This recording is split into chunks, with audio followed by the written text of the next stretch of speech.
Hey everyone, this is Keith Mima with another episode of our CIO Wisdom Share. This week we're talking to Lee Crump. He's been at Rollins in Atlanta for a while.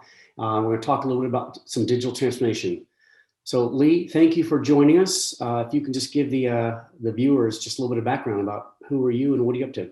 Well, thank you for having me. I think wisdom and the gray hair go hand in hand.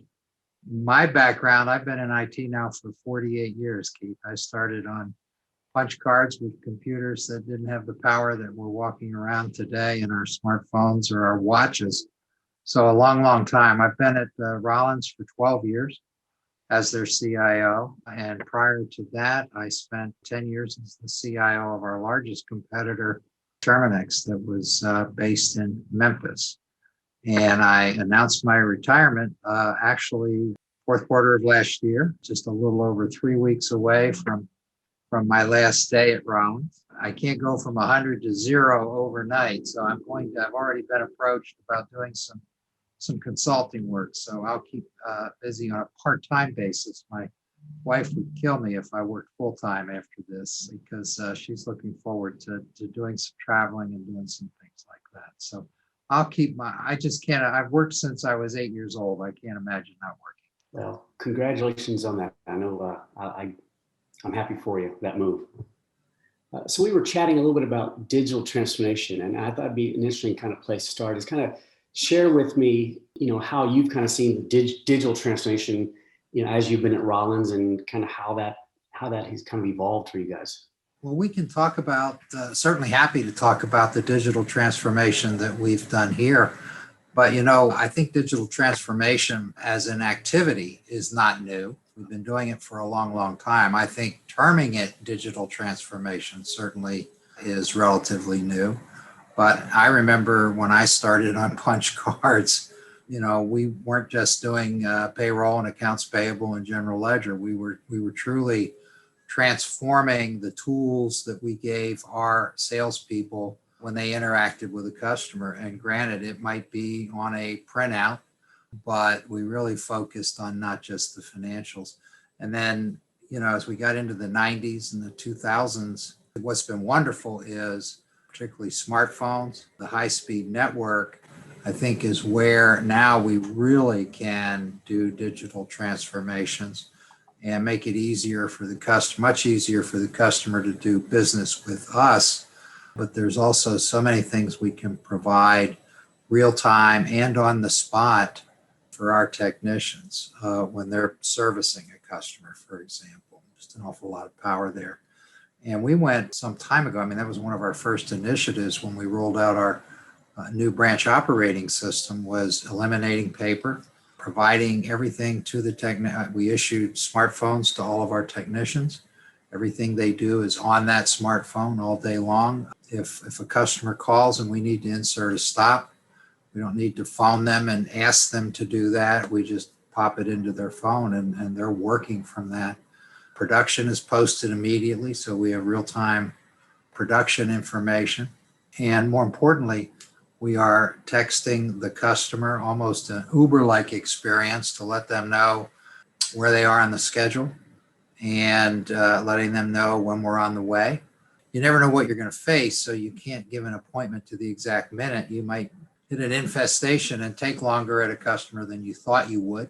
But when that happens, we want to be able to immediately alert the customer that there's been a delay and then also text them when we're on the way. So all of that is done automatically for the technician. The other thing we've done that has been a huge focus, and it's a win-win both from the customer experience as well as for our business, is we've really put an intense focus on routing and scheduling of our services. We have over 6,000 technicians.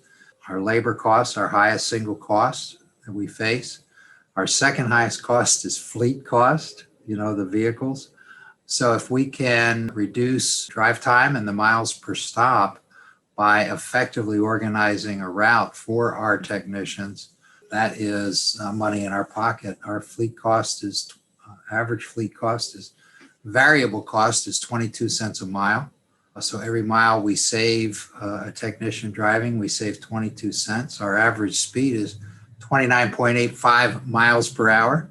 When we can reduce miles, we actually put time back into the technician's time bucket that they can either do an extra stop or prevent the need to work overtime, depending on what time of year it is. And we've been tracking that now for over 5 years. We are fanatics about metrics here and KOIs and comparing how we're doing in all of the key areas of our business, and that's one of them. And over the last 5 years, we've reduced over 2 miles per stop on average.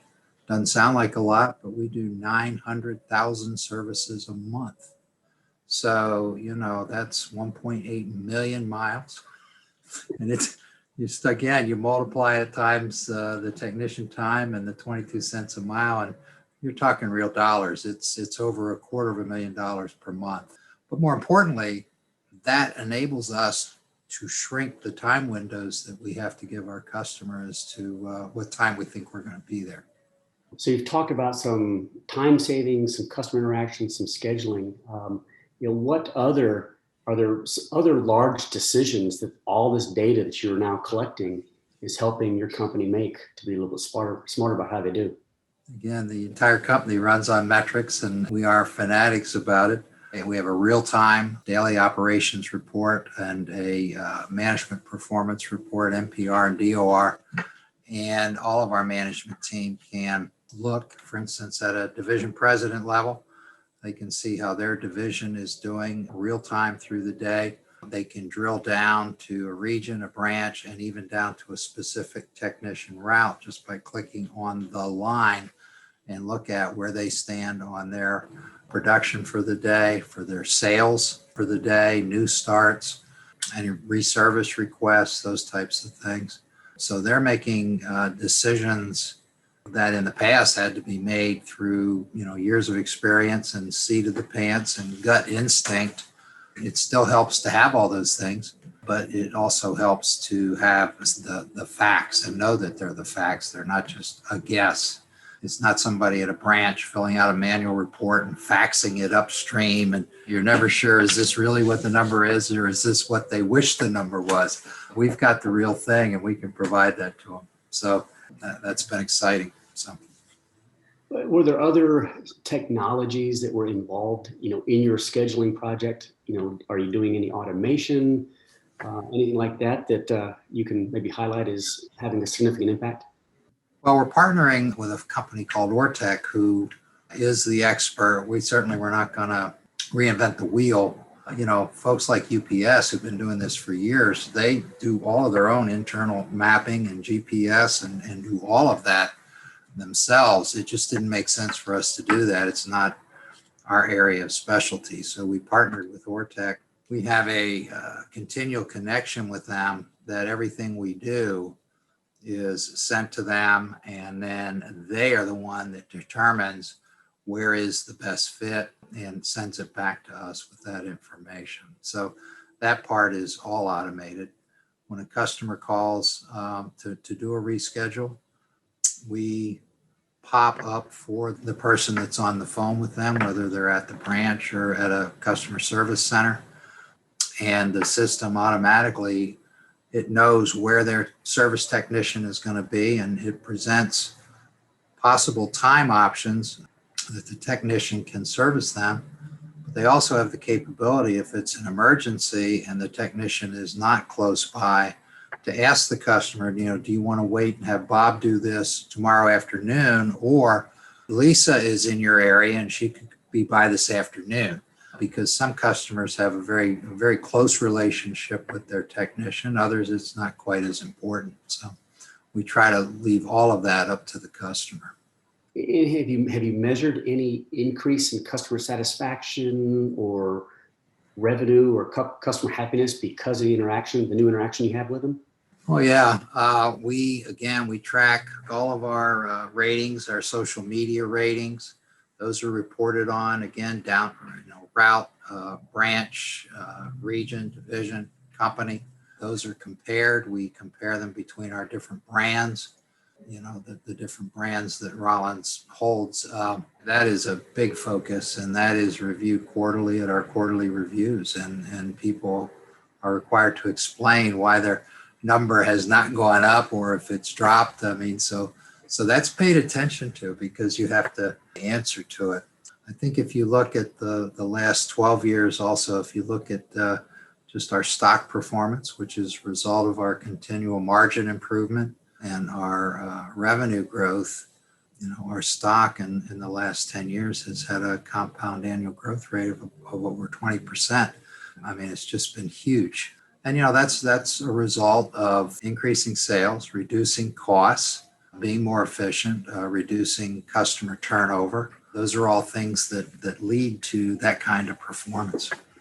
Hope you heard a few things that triggered some new thinking for you. We do these conversations on IT topics weekly, so please feel free to subscribe to our YouTube channel. That way you get updates on new content, as well as you can post comments and, more importantly, suggest topics that you'd like us to address. You can see that we have some pretty amazing resources. So please let us know how we can help you on your upcoming digital transformation and enterprise IT projects. Thanks very much. Until next time.